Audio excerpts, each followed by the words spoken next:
After 5 quiet years, my late husband's old phone rang in the middle of the night. The screen lit up with his name, Richard Ross. I answered, heart pounding. A hoarse voice whispered, "Evelyn, don't let Grace sell the house." Then silence. The number vanished, the room frozen in time. When I opened his Bible, a note fell out. If this phone ever rings again, it means he's not done. Sometimes the dead don't call to haunt you, they call to protect you. Tell me where you're watching from, and don't forget to subscribe for the full story. It was just past midnight when I woke to a faint buzz. For a second, I thought I was dreaming. The sound was soft, but sharp, like a mosquito that wouldn't quit. Then I realized where it came from, the old phone. It sat in the drawer by my bed, the one that used to belong to my husband, Richard. He'd been gone for 5 years. I hadn't touched that phone since the funeral. The charger didn't even fit modern outlets anymore. I kept it only because some things are hard to throw away. But that night, it was ringing. I sat up, staring at the dim screen lighting the dark room. The name flashing across it froze me solid. Richard Ross. My chest felt tight. My first thought was, no, this can't be right. My second thought was maybe it's Caleb, my son, using the old number somehow. But the number didn't match. The caller ID just said, unknown. I answered. At first, nothing. Just the hiss of static, like the sound between radio stations. Then a low, broken voice came through, hoarse, familiar. "Evelyn." I couldn't breathe. "Don't let Grace sell the house." The line clicked, silence, and just like that, the call was gone. I sat there for a long time, clutching the phone. My hands were shaking, but I wasn't crying. Not yet. I just kept staring at that dark screen, waiting for it to light up again. It didn't. When I tried to call back, the number read, "No longer in service."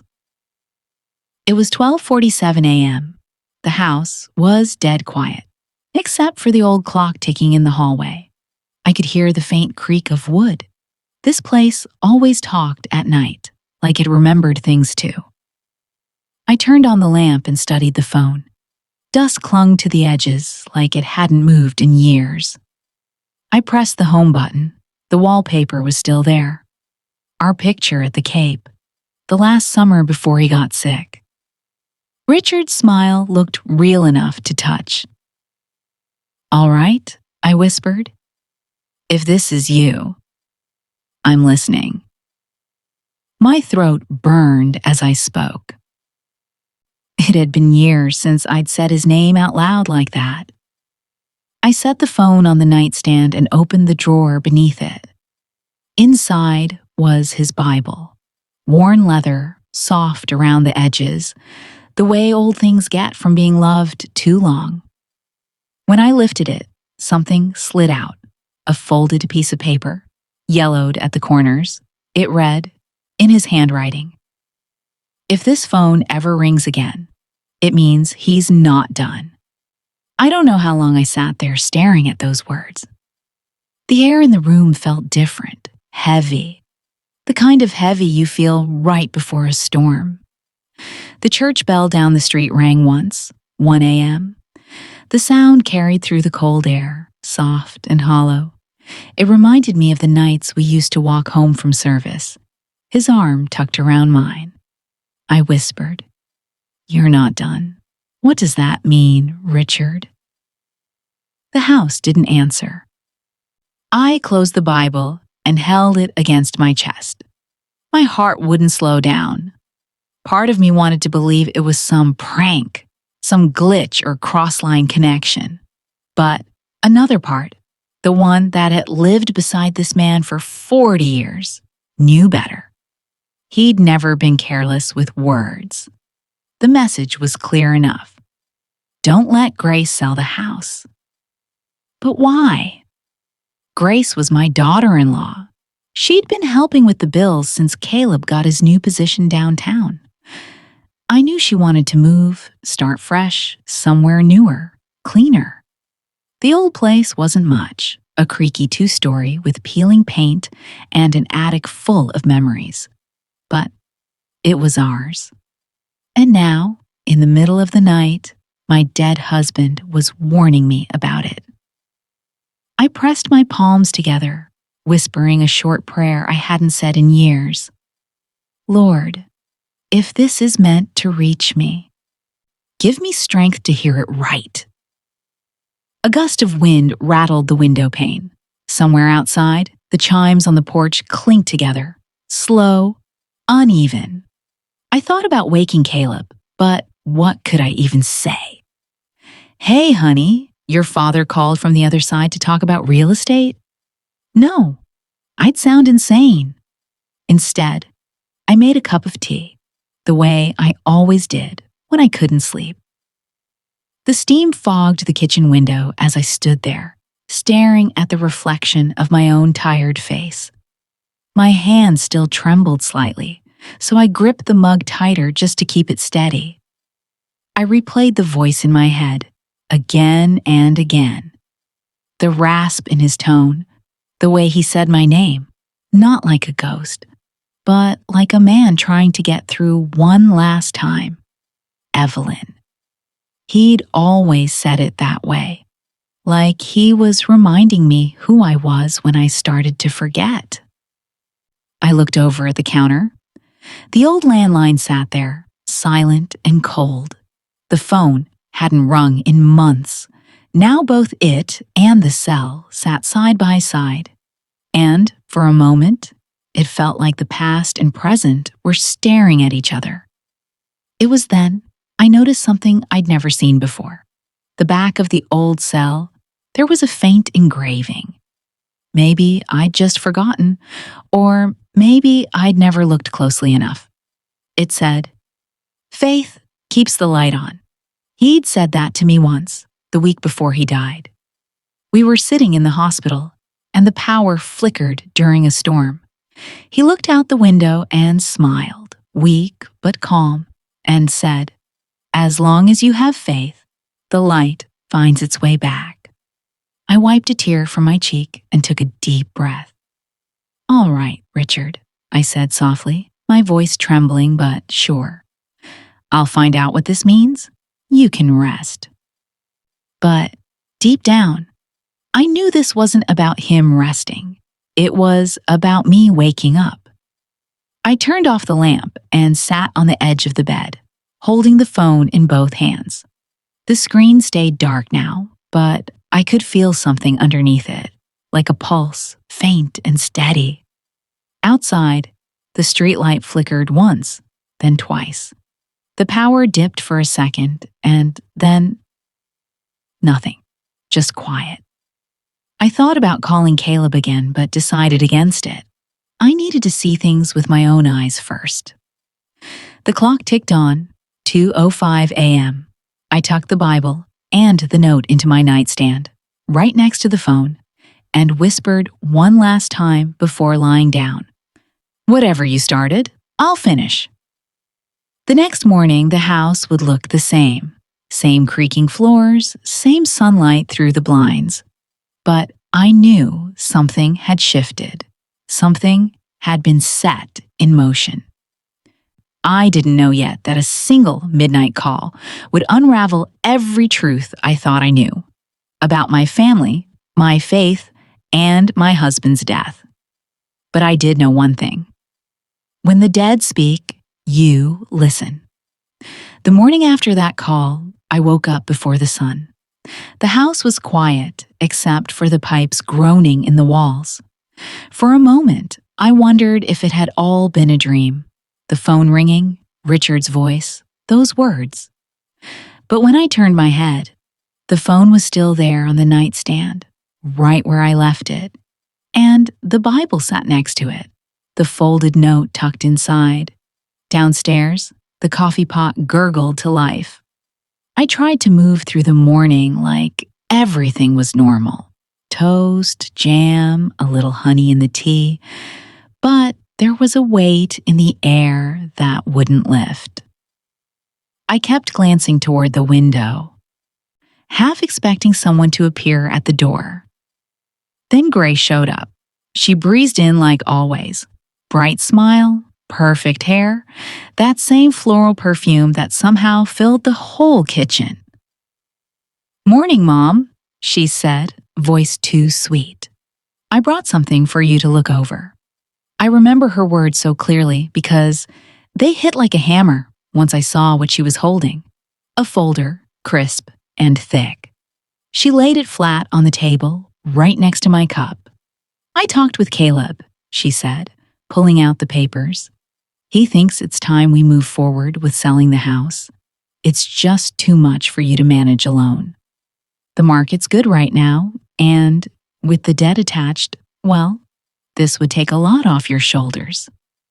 "Debt?" I frowned. "What debt, Grace?" She hesitated just a second, then gave a rehearsed little sigh. "You know, from the refinancing." The bank's called Holt Financial now.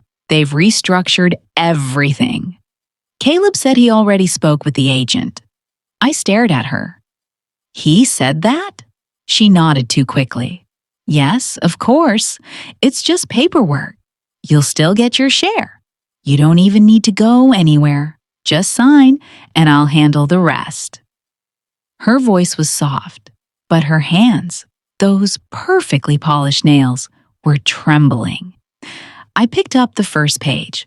Authorization to sell property. My name was printed across the top, underlined like it had already been decided. My throat tightened. "I'll think about it," I said. Grace's smile faltered. "It's just a formality, Mom. Caleb already agreed. We're doing what's best for everyone." That's when the words from last night came back, clear as daylight. "Don't let Grace sell the house." I set the pen down. I said, "I'll think about it." Her voice sharpened just a little. "Evelyn, you know this place isn't practical anymore. The maintenance, the taxes." "This house," I interrupted, "was paid for before you were born." For a second, her expression slipped, something colder flashed across it, before she caught herself. "I'm just trying to help," she said softly, but her tone didn't match the words. She gathered the papers, pressed them into the folder, and left them on the counter. "Talk to Caleb," she said as she grabbed her purse. "He'll explain everything." When the door closed behind her, the whole house seemed to exhale. I sat at the table, staring at that folder. Sunlight crept across the floor, slow and thin. The smell of her perfume still lingered, mixing with the burnt coffee. I don't know how long I sat there before I finally picked up the phone. Caleb answered on the second ring. "Hey, Mom," he said, sounding distracted. "Everything okay?" "Grace came by," I said. "She had papers. Something about selling the house." There was a pause, long enough for me to hear him breathe in. "Yeah, Mom, don't worry about that right now." "What do you mean, don't worry?" "It's just complicated," he said. "It's a joint mortgage now. Grace and I are trying to handle it. We'll make sure you're taken care of." "Joint mortgage?" I repeated. "Since when?" He didn't answer right away. "It's not what you think," he finally said. "Just trust me, okay?" I could feel my pulse pounding in my ears. "Caleb, this is your father's house. He built this place. Every wall, every nail. Don't you dare tell me not to worry." "Mom," he said, softer now. "Just let us handle it, please." The line went quiet. Then the call dropped. I set the phone down and pressed my palms to my face. For the first time since Richard's death, I felt something shift inside me. A mix of confusion, anger, and something colder. Disbelief. I wanted to believe my son, but Richard's voice still echoed in my head, warning me not to trust. Outside, a delivery truck rumbled past, breaking the silence. I looked back at the papers, at the small print I could barely read anymore without glasses. And there, halfway down the page, I saw a name that made my stomach twist. Holt Bank. I hadn't heard that name in years, not since the accident. Richard had worked with them, consulting on some project before he died. I remembered because he'd stopped talking about it weeks before the crash, as if something about it had gone wrong. Now here it was again, stamped across the page like it had never left. I picked up my pen, but instead of signing, I wrote across the top in shaky letters, "Do not sign. Not yet." That night, I couldn't sleep. I sat in Richard's chair in the living room, staring at the clock on the wall. Each tick felt louder than the one before. I kept the folder on the coffee table, the phone next to it, silent now. But I kept hoping it would ring again. Maybe he'd tell me what to do. Around midnight, I got up and walked through the house, touching the walls as I went. Every room held a piece of him. His books, his tools, the framed photo from our last anniversary. I stopped by the hallway mirror, caught my reflection in the dim light, and barely recognized myself. I looked tired, yes, but also resolved. If there was truth buried somewhere under all these signatures and polite smiles, I was going to find it. I whispered to the dark, "You were right, Richard. Something's not right here." The wind picked up outside, brushing against the old windows. The house creaked like it was listening. And for the first time in years, I didn't feel afraid. I just felt awake. The next morning, I couldn't sit still. Grace's visit had left a sour taste in my mouth, and Caleb's silence, his vague, "It's complicated," echoed in my head. I needed air. So I decided to clean, or at least pretend to. That's what I do when my mind won't stop. I started in Richard's old study, the one that had stayed mostly locked since the funeral. The room smelled like dust and cedar, mixed with something faintly metallic, old paper clips maybe, or time itself. His chair still sat by the window, turned just enough to catch the morning light, the kind of detail he'd notice, not me. I wiped the desk, straightened the books, ran a cloth across the shelves. Then my heel caught something, a soft click. One of the floorboards gave a little under my weight. I pressed it again. Same sound. For a second, I just stood there, staring at the floor like it had spoken. Then I knelt down and ran my hand along the seam. The board wasn't nailed completely shut. It lifted with a little push. Underneath was a small gap, just enough to hide something.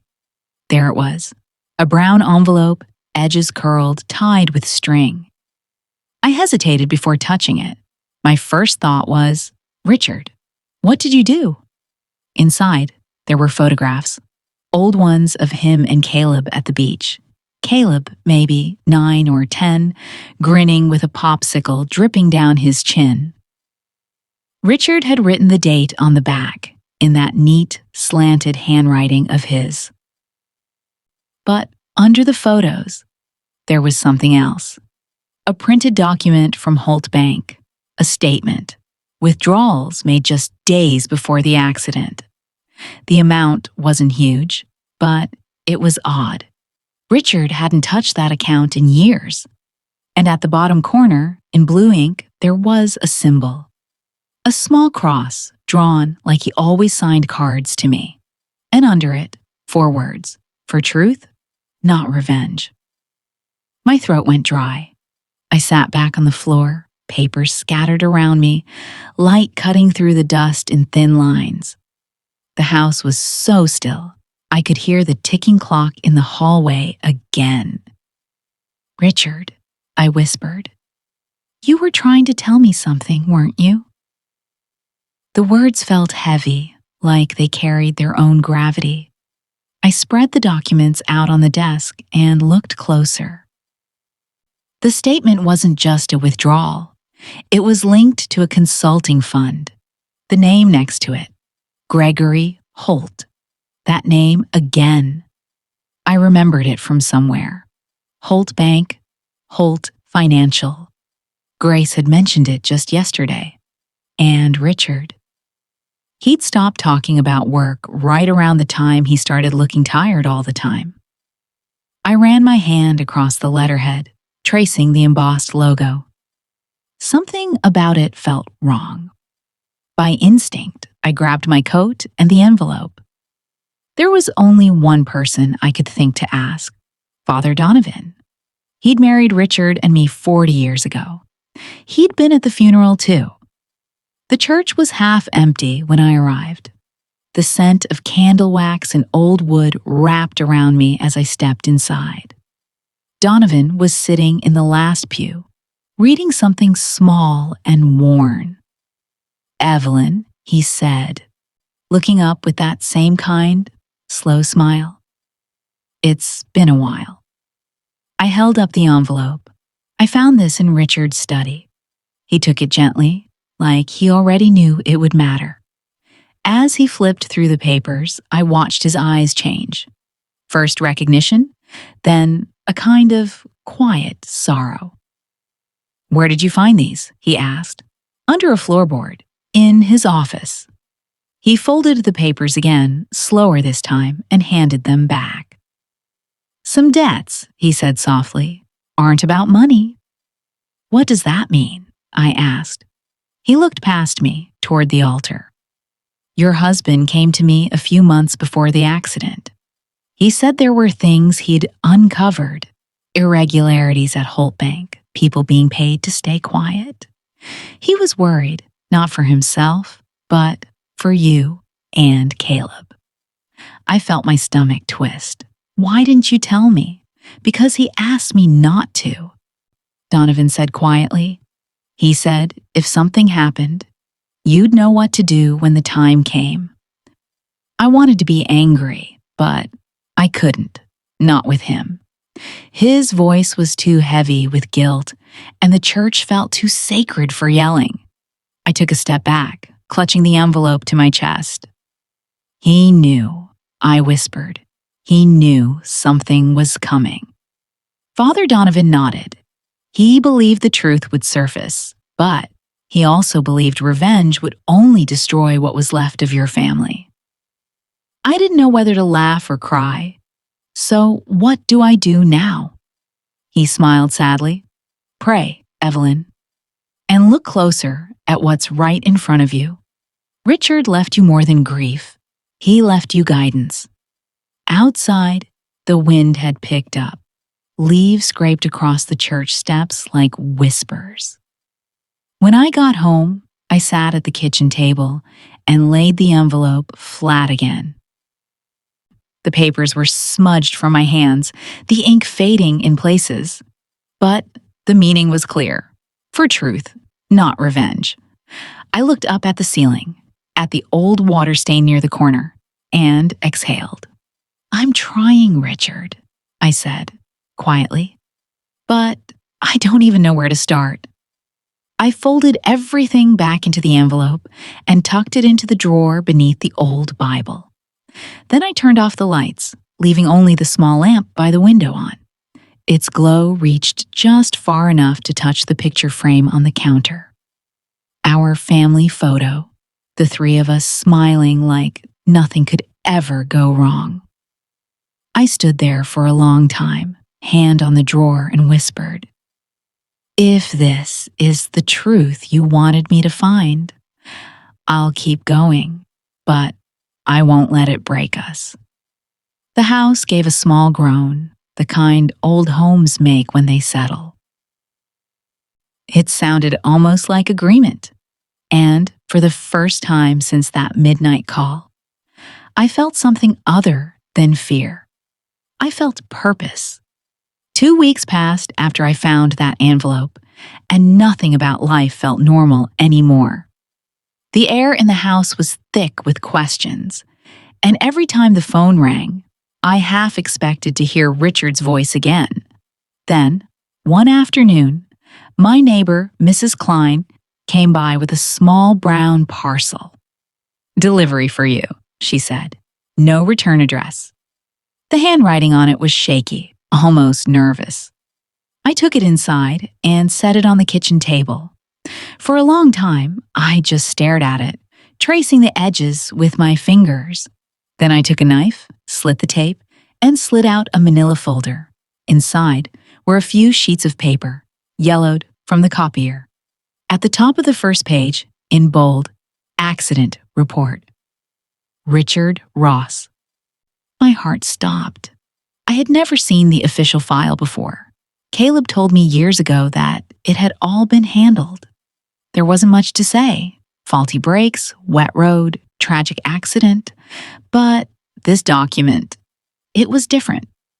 I looked closer, and my stomach turned. The signature at the bottom, Richard's name. But the handwriting wasn't his. The R was wrong, too flat, and the ink bled like someone had pressed too hard, trying to copy something they didn't fully understand. There was another name, too, faintly visible in the corner. Gregory Holt. That name again. Before I could think, I picked up my phone and called Caleb. He answered on the second ring, sounding tired, distracted. "Mom, everything okay?" "Caleb," I said slowly, "why am I looking at a fake accident report with your father's name on it?" There was silence on the line. I could hear him breathe, long and heavy. "Where did you get that?" he asked finally. "It was mailed to me." "Don't show anyone that," he said quickly, voice low. "Please, Mom, just leave it alone." "Leave it alone?" I said, trying to keep my voice steady. "Someone forged your father's signature. Someone lied about his death. And you want me to stay quiet?" "Mom," he said again, "you don't understand. This isn't just about Dad.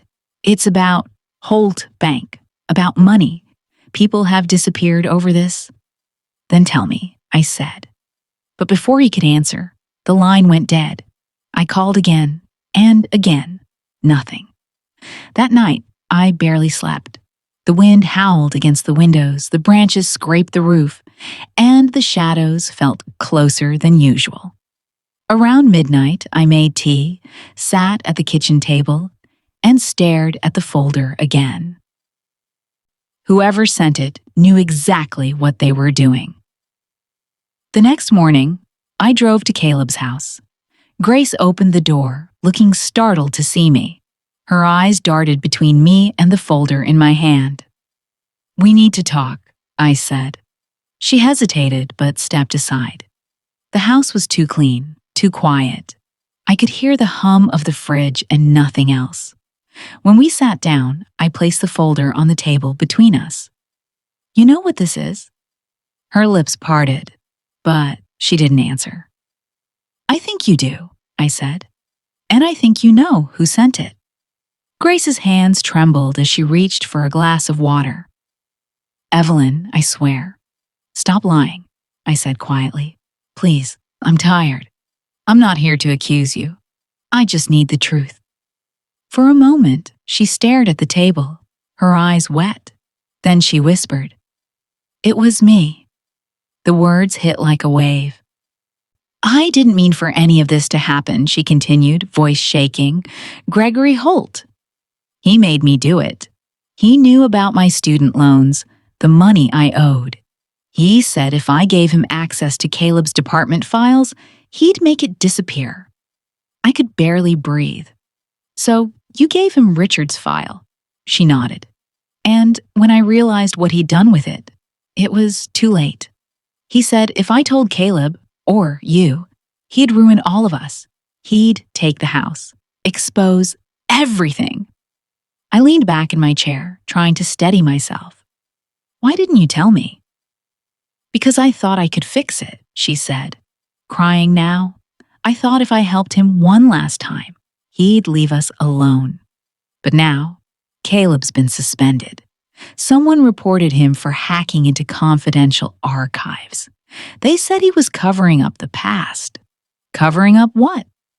I don't know, she said, shaking her head.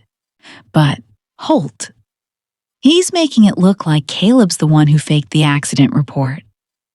I felt a heat rise in my chest, fear, anger, disbelief, all tangled together. Grace, I said softly, you have to tell the truth. Whatever happens after that, we'll face it together. She looked at me, desperate, broken. You'd still help me. After what I did? I didn't answer right away. I looked at her the way I once looked at my son when he was small, scared, guilty, waiting for permission to cry. Richard wouldn't want me to hate you, I said finally. He'd want me to protect what's left of this family. Her shoulders shook, and for the first time, I saw her as more than the woman who'd tried to sell my home. She was trapped, just like me, in something too big to escape. Later that evening, when I got home, there was another envelope waiting on my porch. This one had no name, no return address, just a single word written across the front. Stop. Inside was a photo. Caleb standing outside his precinct, his face tense, like he knew someone was watching. And behind him, in the reflection of a car window, I could see a man in a gray suit, Gregory Holt. I folded the photo and placed it inside the same folder as the accident report. My hands were shaking, but I wasn't afraid anymore. I knew what Richard's words meant now, for truth, not revenge. Whatever Holt had started, I was going to finish, but not his way. I went back to the church that morning. The sky was gray, the kind that makes you carry an umbrella even when it's not raining. Something in me knew I wasn't walking there for comfort anymore. I was walking there for answers. Father Donovan was sweeping the steps when I arrived. He looked older than I remembered, smaller somehow, like he'd been carrying too much for too long. Evelyn, he said softly, you shouldn't be out in this weather. I'm not here for the weather, I said. You knew Richard. You were with him before he died. Tell me what he found. His hand froze on the broom. For a long moment, he didn't say anything. Then he motioned me inside. The church was cold and dim. Dust floated in the air like it had a purpose. I followed him to the small side chapel, the one where Richard and I had renewed our vows years ago. He sat down heavily in the first pew. Richard came to see me a week before the accident, he began. He said he'd uncovered something at Holt Bank. Transfers, that didn't make sense. Accounts tied to names that didn't exist. I felt my pulse in my throat. Money laundering, I whispered. Donovan nodded. He was gathering proof. He said if anything happened to him, it wouldn't be an accident. And then it happened. My hands clenched around the edge of the pew. Why didn't you tell me? Because I was afraid, he said, eyes glistening. And because he asked me not to. He didn't want you or Caleb in danger. I buried what he gave me. In this church. It's safe. For now. I looked at him, trying to keep my voice steady. What did he give you? A file. The real report. Bank statements, correspondence, names. He hesitated. It's locked inside the tabernacle in the chapel. Evelyn, what's coming next? You need to be careful. Something in his tone told me he wasn't just warning me. He was saying goodbye. I stood up slowly. If you've been carrying this secret for 5 years, Father, then let me carry it now. He shook his head. No. You don't understand how powerful these men are. I leaned closer. You think I care about power? My husband died because of them. He looked at me for a long time, then sighed. Richard used to say you were the only person he ever trusted with the truth. I almost smiled, but it hurt too much. When I walked out of the chapel, the wind had picked up. I could hear it whistling through the stained glass. I turned back and said, "I'll come for the file tonight." Donovan looked down, his voice barely a whisper. "God help you, Evelyn." That evening, I drove back under the cover of dusk. The church stood alone against the darkening sky, its lights faint behind the fogged windows. My hands trembled as I unlocked the front door. Inside, the candles were still burning. The air smelled of wax and incense. I crossed the aisle, my footsteps echoing. But before I reached the altar, I caught a strange sound, like paper crackling or wood settling. Then a sharp hiss. Smoke. It was coming from the back of the church. "Father Donovan?" I called. No answer. Flames leapt from the corner near the confessional, spreading fast, licking up the old wood like it had been waiting for this moment. I ran toward the tabernacle, coughing as the smoke thickened. The air burned my throat. I could barely see. The latch was hot to the touch, but I pulled it open anyway. Inside, there were stacks of papers tied with string, and the old Bible Richard had used when we married. I grabbed both, clutching them to my chest, and stumbled back toward the exit. But the doorway had collapsed. The sound of the roof cracking above me was deafening. "Donovan!" I screamed, but there was no reply. I dropped to my knees, crawling through the smoke. My lungs screamed for air. I could barely tell where the fire ended and the light began. Then I saw it. The crucifix hanging above the altar, glowing orange in the heat. It fell, crashing down just a few feet from me. For one frozen moment, everything slowed. The firelight danced across the gold surface, and I saw my reflection in it, old, broken, but still alive. I dragged myself toward the side door, half crawling, half praying. My hand found the handle, and I pushed it open just as the ceiling gave way behind me. The cold night air hit me like salvation. I collapsed on the grass outside, coughing, clutching that half-burned Bible. The church burned for hours. People came running from the nearby houses. Sirens wailed in the distance. But I just sat there, staring at the flames until my eyes stung too much to keep open. When the firefighters finally put out the last of it, I went back to the steps. The whole roof was gone. The cross that once hung over the altar lay twisted and blackened. I knelt there, the Bible still warm in my hands, pages scorched at the edges. "If faith is all I have left," I whispered, "it'll be enough." The wind carried the smoke away, and for the first time in years, I felt like Richard was there beside me, not in voice, but in presence. Somewhere inside that ruin, the truth had survived. And so had I. It was late when Caleb finally showed up at my door.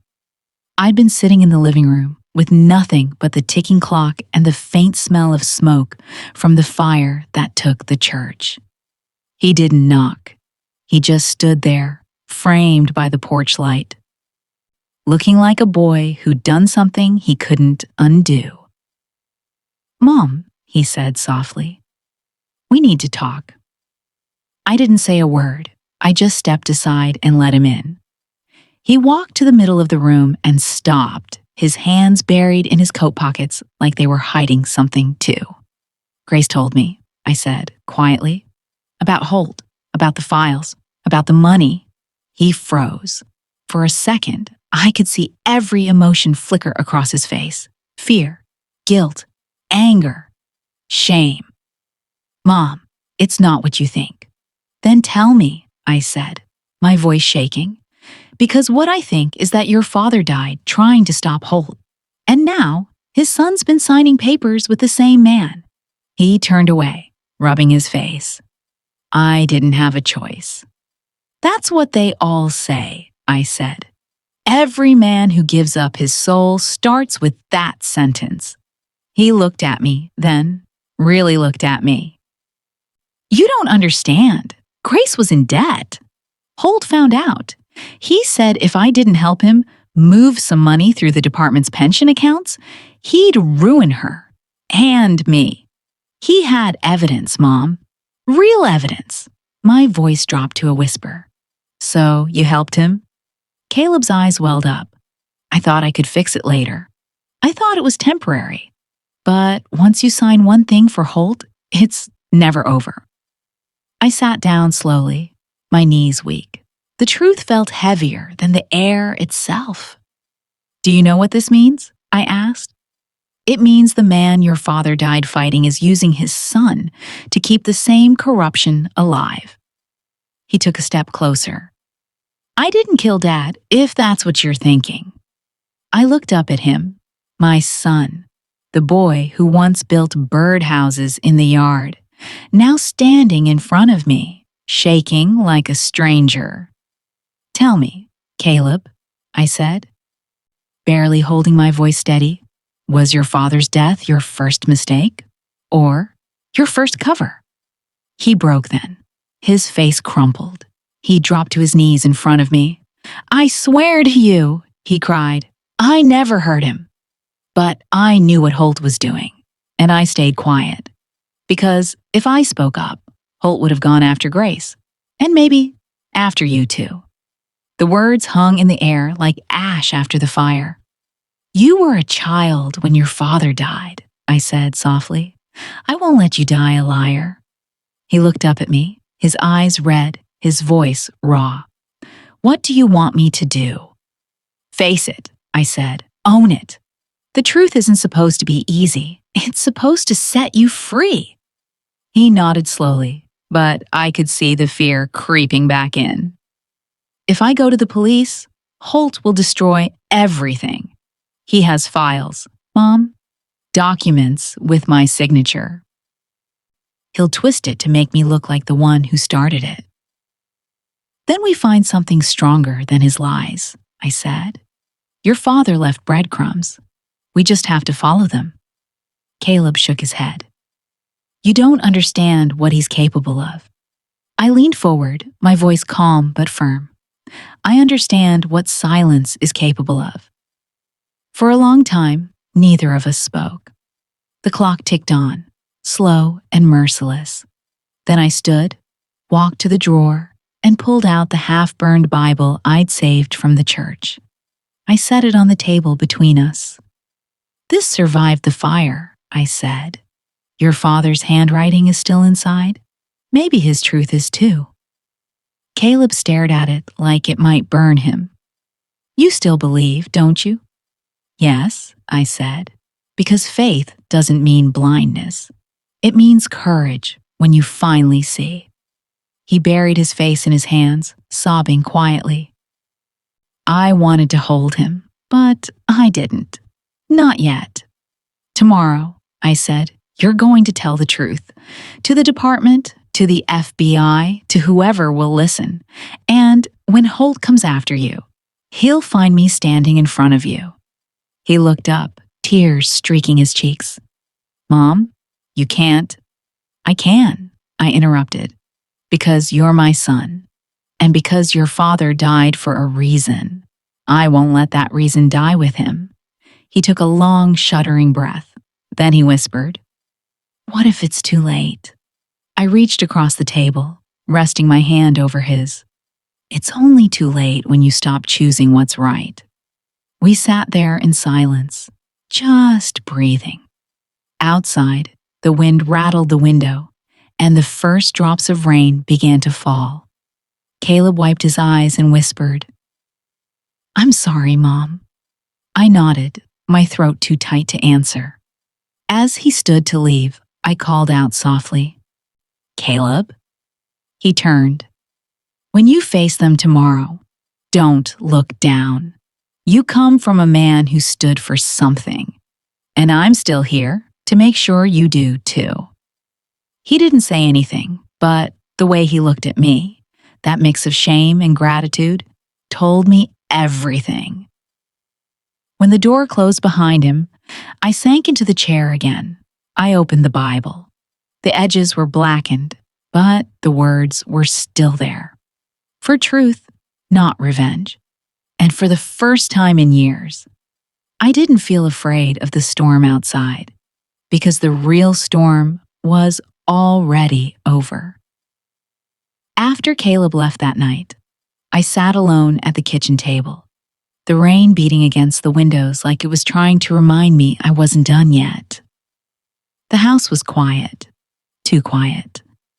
I reached for the half-burned Bible again, the one that had somehow survived the fire at the church. Its pages were brittle, edges curled and blackened, but when I turned them, something slid out. A small memory card tucked behind the back cover. For a long minute, I just stared at it, not daring to move. Then I whispered, "Richard, what did you hide in here?" I went to the old desktop in the study, the one that still hummed when you turned it on, and slid the card into the reader. The screen blinked, then opened a single audio file. For Evelyn. My hands trembled. I pressed play. At first there was static, then a familiar voice, faint, low, and shaking. "Richard. If they find this, Evelyn," the recording began, "it means Caleb is in danger. Trust your instinct, and trust no one from Holt Bank." I froze. My chest felt tight. He knew. Even before he died, he knew what was coming. The message went on, bits of it breaking in and out. "They're moving money through the pension accounts. Holt's behind it. Don't let them silence you. If the phone ever rings again, it means I failed." My throat closed. I pressed my hand against my mouth to stop the sound that was about to escape. Outside, thunder rolled across the valley. Then I heard something else. Footsteps, not from the recording, from inside my house. I turned off the monitor and sat perfectly still. The air felt thick, heavy. I heard the floorboards creak again, closer this time. Someone was in my hallway. I reached for the flashlight on the desk and turned it off, plunging the room into darkness. My heart pounded so loud it drowned out the rain. Then a voice, low and muffled, from the front of the house. "Check the kitchen." There were two of them. I slipped out of the chair, moving slow, careful not to let the floor give me away. I remembered the old habits Richard used to have, how he'd always leave the back door unlocked in case of emergencies. I'd scolded him for it 100 times. Tonight, it might save me. As I crept down the hall, I could hear drawers opening, papers rustling. They were searching for something. I didn't need to guess what. I reached the back door, pushed it open quietly, and stepped out into the rain. But before I could make it off the porch, I saw headlights at the end of the driveway. Another car pulling up. No way out. I ducked behind the hedges, my clothes already soaked through, and watched as a man in a gray suit stepped out of the car. Even in the dim light, I knew that face. Gregory Holt. He stood under his umbrella, barking orders. "Search everything." "That recording doesn't leave this property." Recording. So, that was it. They knew about Richard's message. I crouched lower, clutching the memory card in my hand. For a second, fear almost swallowed me. I was too old for this, too slow, too alone. But then I remembered Richard's voice, the steadiness beneath the fear. Trust your instinct. I took a breath, slipped back inside through the side window, and crawled to the fuse box. If they wanted darkness, I'd give it to them. With one quick motion, I flipped the main breaker. The entire house went black. I heard shouts, flashlights clicking on, beams cutting through the dark. But in the confusion, I slipped into the study again, plugged the memory card into my laptop, and hit upload. The file transferred to a hidden folder on my cloud drive, the same one Caleb had helped me set up years ago. I typed a short message. If you're reading this, send it to the FBI. Mom. As soon as the upload finished, I ejected the card and threw it into the fireplace. It melted in seconds. Then I picked up the phone and dialed Caleb. Mom? His voice was panicked. They're here, I whispered. Holt's men. They know about the recording. Get out of the house. Right now. I can't, I said quietly. But don't worry. I've already sent the file. It's over, Caleb. Mom, listen to me. The line cut. The power was still out, but I could hear the intruders moving through the hall again, their footsteps heavier now. I took the flashlight, angled it toward the front door, and turned it on, then threw it across the room. The beam landed near the entryway. The moment they followed the light, I slipped out through the laundry door and into the storm again. I didn't stop until I reached the edge of the street. From there, I watched as my house lit up with blue and red flashes. Sirens, police, maybe even the FBI. Someone must have triggered the silent alarm when the power went down. The men were dragged out minutes later, shouting, struggling. And in the chaos, I saw Holt's car pull away, tires screeching into the night. I stood there, soaked to the bone, shaking, but alive. Somewhere between the thunder and the sirens, I could still hear Richard's voice echo in my mind. If they find this, Evelyn, trust your instinct. And for the first time in a long time, I did. The sky was still dark when we reached Holt Bank. The streets were empty, except for the hum of the city waking up. I could hear Caleb's breath, uneven, nervous, like he already knew what we were walking into. Grace sat in the back seat, silent. Her hands were clasped so tight her knuckles had gone white. No one said a word the whole drive. We didn't need to. We all knew what this was. Not a rescue, not revenge, but the end of something that had started long before any of us realized. When we pulled up behind the building, the parking lot lights flickered in the fog. Caleb checked the time. 5:30, he whispered. FBI's supposed to move in by 6. That gives us 30 minutes, I said. Let's make them count. We slipped through the service door Grace used to access records when she worked there. Every sound felt louder in the stillness. The click of her keycard, the creak of the hinges, the soft echo of our footsteps on the tile. Inside, it smelled of paper and disinfectant. Too clean, too quiet. Grace led the way down the corridor. The files should be in the lower archive, she said. Holt's personal vault is connected to it. As we walked, I looked at my son. His face was pale under the emergency lights, but his eyes, his father's eyes, were focused, unshaken. Are you ready for this? I asked softly. He nodded. I have to be. When we reached the vault, Grace entered the code she'd memorized years ago. The metal door unlocked with a heavy click.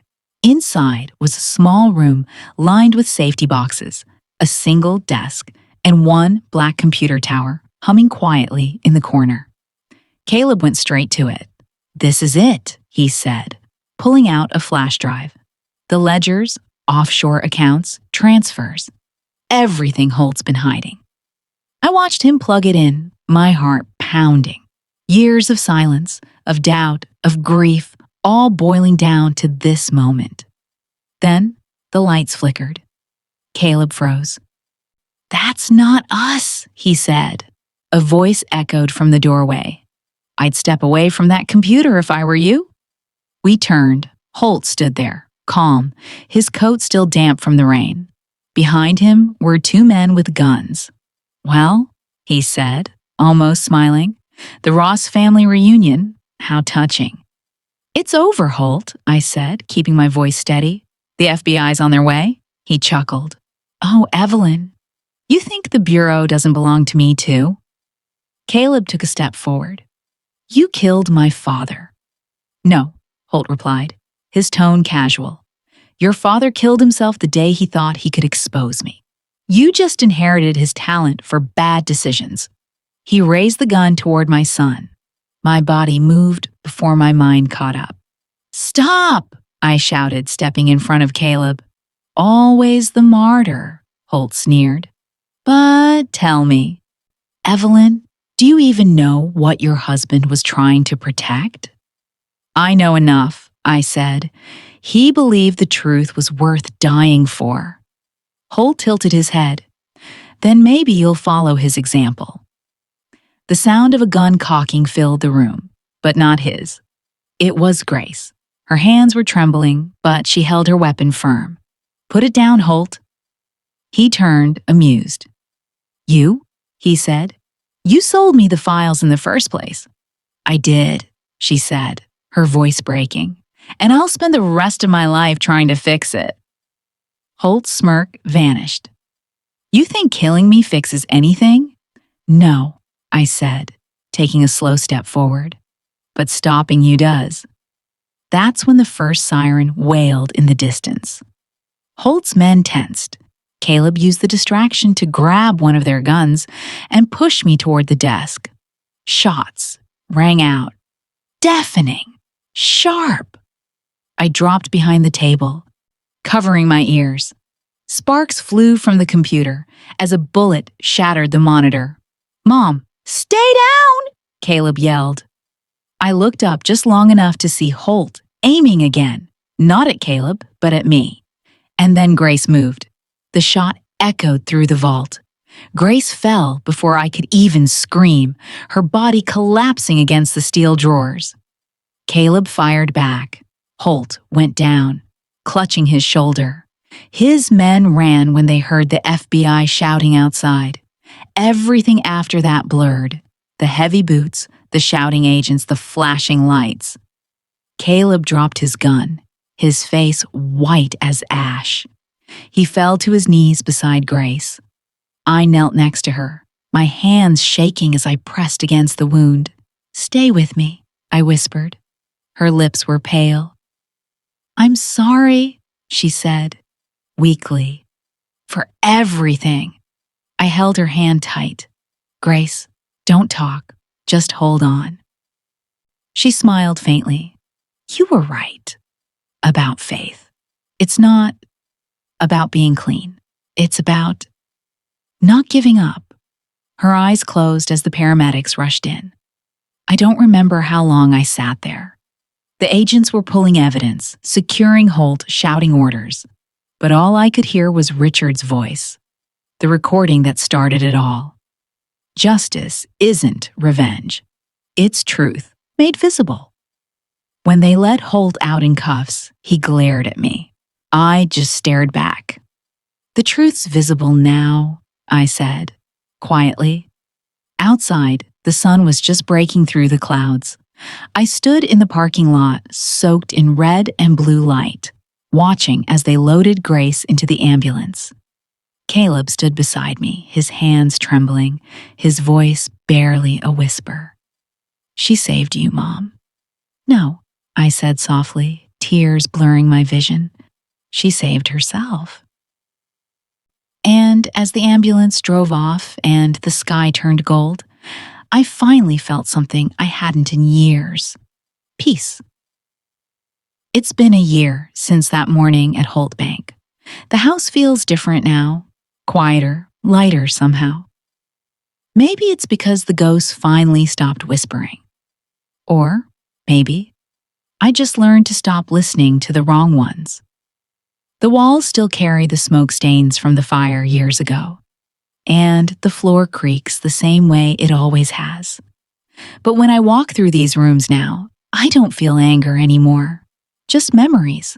Richard's laughter, Caleb's small footsteps running down the hall, the sound of Grace humming in the kitchen that last summer before everything fell apart. I spent the first few months after the trial rebuilding this place. The garden was overgrown, the roof leaked, and the paint peeled off like paper. Some days I wondered if it was worth saving, but every time I thought about tearing it down, I'd hear Richard's voice in my head, calm and steady. This house isn't just wood and nails, Evie. It's proof that we stayed. So I stayed. Caleb's back on the force now. Older, humbler, carrying his father's badge on his keychain. The first time he came by after the reinstatement, he stood on the porch for almost a full minute before knocking. When I opened the door, he didn't say anything, just hugged me. I think that said enough. Grace survived the shooting. She spent 6 months in physical therapy. Then one morning, she called and told me she was leaving for the monastery up north. "It's quiet there," she said. And maybe that's what forgiveness sounds like. I didn't try to stop her. Some journeys aren't meant to be shared. They're meant to be prayed through. Now it's just me here. Me and this old house that refuses to quit. This morning, sunlight came through the crack in the living room wall. The same crack that used to drive Richard crazy. I almost covered it up when I repainted, but I couldn't. It's strange how something broken can let in more light than something whole. I sat by the window, watching the dust drift in the beam of morning sun, and thought about everything that had happened. About how faith isn't some perfect thing you hold on to. It's what holds you when everything else falls apart. "I thought faith was something you kept," I whispered. "Turns out, it's something that keeps you." The clock ticked quietly in the kitchen. I picked up the old Bible from the table, the one that had followed me through fire, fear, and truth. The pages are yellowed now, corners curled, but there's still one line Richard underlined years ago. "The truth will set you free." I smiled, traced the words with my finger, and closed it gently. Then the phone rang. For a second, I froze. That sound still makes my heart skip. But this time, it wasn't an unknown number. It was Caleb. "Hey, Mom," he said, his voice bright, lighter than I'd heard in years. "You up?" "Barely," I laughed. "You sound happy." "I am," he said. "We're dedicating a memorial bench for Dad today at the station. Thought maybe you'd like to come." I looked out the window again, the light spilling across the floorboards, warm and golden.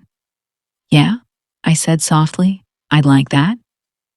"Good," he said. "I'll pick you up in an hour. And, Mom?" "Yes?" "Thanks for never giving up on me." When the line went quiet, I sat there for a long moment, letting the warmth of his words settle in. Outside, a gentle breeze moved the curtains, carrying the faint scent of lilac from the garden. I stood up, straightened my back, and walked to the door. The sunlight followed me as I stepped out onto the porch, the same porch where Richard once said, "You can't stop the storm, but you can choose where you stand when it hits." The storm had passed, and somehow I was still standing. Sometimes the past doesn't stay buried. It calls you, softly at first, like a memory you think you've already made peace with. And when you finally pick up, it doesn't come to haunt you. It comes to remind you that truth still matters, that love, no matter how scarred, is still worth fighting for. That faith isn't about perfection, it's about persistence. We live in a world where people rush to forget, to move on, to cover the cracks. But maybe Those cracks are where the light gets in. Maybe they're proof that what broke us once also shaped who we became. Evelyn Ross didn't chase revenge. She didn't burn for justice. She simply listened to a voice that refused to be silenced, to her own conscience when everyone told her to stay quiet, to the echo of her husband's faith long after he was gone. And in doing so, she reminded us all that the fight for what's right doesn't end when you lose. It ends when you stop listening. So, if you've ever had to stand alone, if you've ever carried truth no one believed, if you've ever protected something that mattered, even when it hurt, then this story is yours too. Because sometimes faith isn't the thing you hold on to. It's the thing that holds you. If you believe in that, share this story. Let it reach someone who still needs to hear that quiet voice that says, keep going. You're not done yet.